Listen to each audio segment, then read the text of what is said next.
My turn in 5, 4, 3, 2, 1. My turn.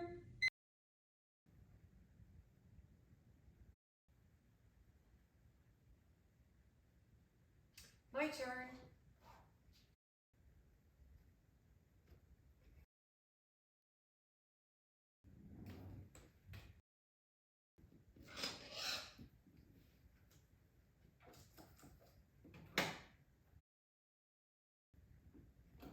Yes, that's the view, Master Bobby. Hi Eva, it's so good to see you again. Thank you for taking the time to go over some feedback, and it was wonderful to see you and Bobby interact with each other during your first discrimination pack session. It's been really fast. He was so good at it and getting it right away to everybody in the room. Yes, I noticed. Well, congratulations to you, because he picked up on it pretty quickly when I went over last week's progress monitoring data, and thank you for keeping the records so precisely. I really appreciate that.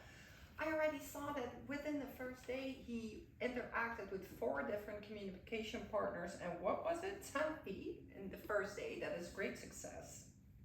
It hadn't been that fast. That was kind of surprising to all of us, because right away he'd been generalizing and walking great distances across the room with his little cheese puff icon to get his cheese puff fix out of the blue. Well, not really out of the blue. It's because you and your team of TAs kept the record so strictly and kept following the protocols so quickly in phase 1 and phase 2. It's super important. Well, yeah, thank you. Well, we tried. I tried very much so. It worked so well. That was part of the problem, because he kept on asking for those cheese puffs for his fix. And we didn't want to tell him no cheese puffs on the first day that he started exchanging and initiating right away in day 1. He got so good at it. We didn't want him to say no cheese puffs for you, buddy. So on day 2, I told Hannah and Montana, okay, let's start training right away, early in the morning, after they come in, free play, right away, PAX training, no cheese puffs. Exactly, because you would be reinforcing a prompted response. Kids learn so fast that as soon as they point to it and get the item, that's the only behavior they have to emit. So that's exactly the following the steps again. So that's excellent. Okay, but let's talk about today's session. How did you think it went for Bobby's first time? Well, I think it went pretty well, except for the silliness with the sock. I seriously don't understand why I picked the sock, because I prepared the spoon and I thought of the spoon, and then, yeah. I'm like, why did I put a sock? The whole time that I was doing it, the rest of the session, it went through my head. Don't feel silly about it at all.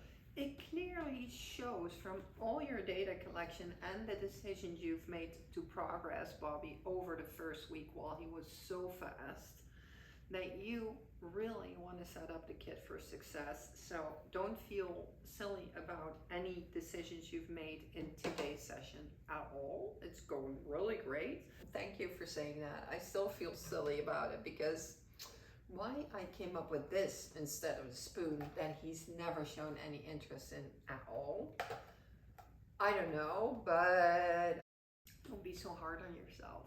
I make mistakes all the time too. That's why we're here together. Well, thank you. I really try to take down all the session information as closely as how it happened every single time. Oh yeah, that is excellent. I can tell by the way that you and your team collects data that you take the protocol very seriously, and I appreciate you for it, because that is so important, especially with PACs. Yeah, I have to say it's not that easy, because I really had to sort of roll in Montana and Hannah, because they were so enthused and it was going so well with the cheese puffs.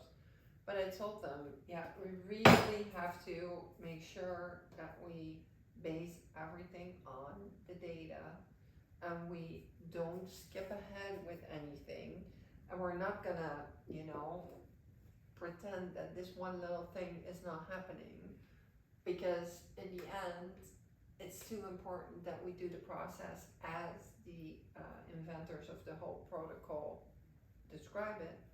So again, it's very clear that you have the protocol down and that it's just here and there a tiny little step that we can work on, and that's why I'm here. So we're all working together to get Bobby as fast as possible without any cheese puffs to where he needs to go. Thank you. Yeah, well, we were really happy about it. Yeah, I still feel silly about the sock. Yeah, well, you could not have predicted or anticipated that the silly sock situation, because he's never behaved that way before, right? So that you shouldn't be too hard on yourself, because that's not a thing you could have easily predicted. It could very well be because I was here this session and I was observing you, but it could also be that silly sock Sunday with Grandpa spilled over into Monday morning. And that's not really the point, but what you did really well was distract him, do the error correction, and go into the spoon after as a distractor, which was really perfect, and also shows me that you're really prepared and really focused on to thinking how Bobby is experiencing this and how that you and your team can set him up for success. Yeah. However, with the city spoon and a little bit of a delay of the Viewmaster, I am wondering whether or not you would be able to do a quick preference assessment before getting into table work, especially now that he's learning discrimination between the icons. Maybe early in the morning when he comes in, or right before session, but you can also just sneak it in when he's playing. Since he's been playing a lot with the Viewmaster, I figured I'd better go for this or the, where is it? Or a Rubik's Cube. Okay, that's a good point. In the future, I will run a quick preference assessment right before either the discrimination session or when Bobby just comes into class. Because today too, I was wondering, should I use the Rubik's Cube or the Viewmaster? Because I prepared both, but he had been playing more with the Viewmaster, so I figured I'd use this one. But that's an excellent point. Just to make sure that he pushes away, or he's not showing any interest whatsoever in the sock or a spoon or whatever item you might pick, and that he is grabbing the highly preferred item, because as you said, it was a highly preferred item yesterday, but it doesn't mean per se that it will be today. So that's another minor point that I have, because you're so focused on setting the kid up for success. This little extra step would really help.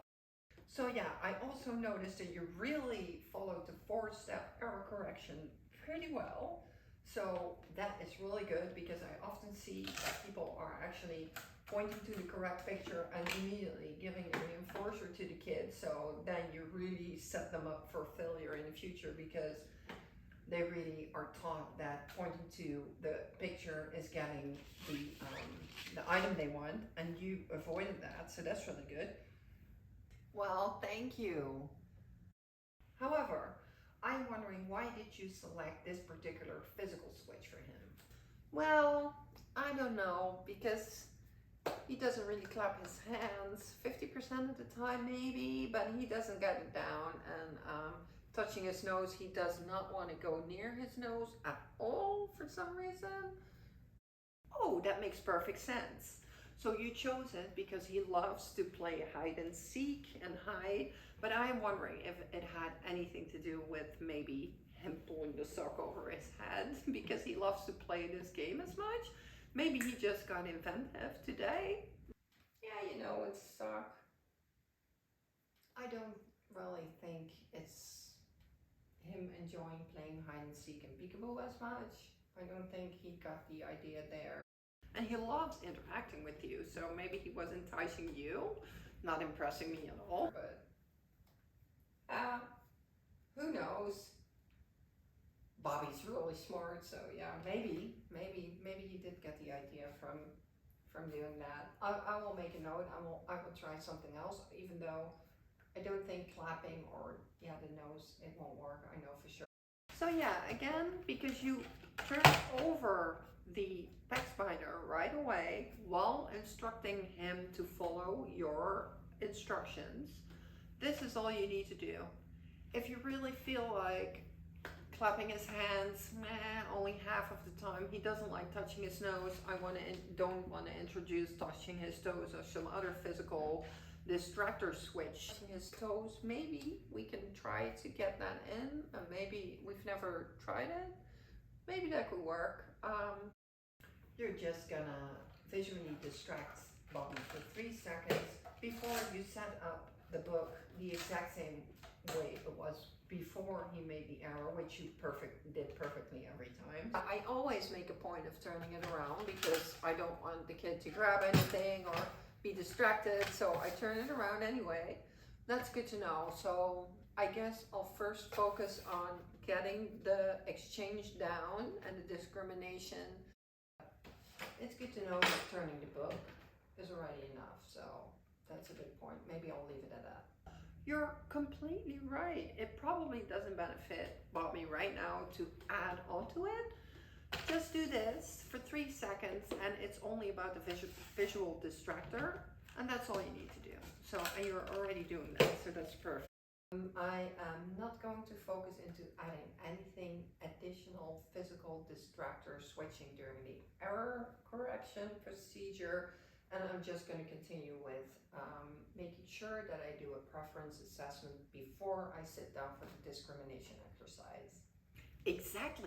To sum it up, yay spoon, nay sock. Really, yay, nay, nay, yay. I still feel silly about it. All this really shows me you got the protocol down.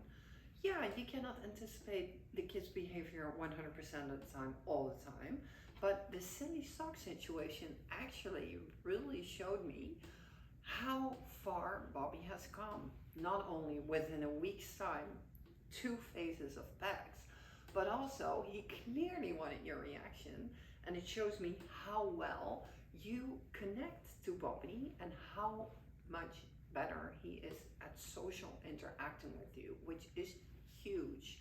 So yes, this is all very good news, and I'm super happy that he's made this much progress, that you both made this much progress.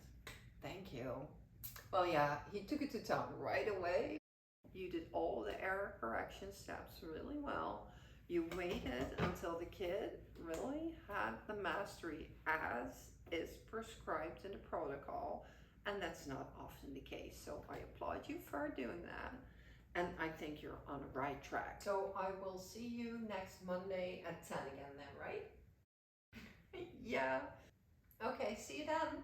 Bye.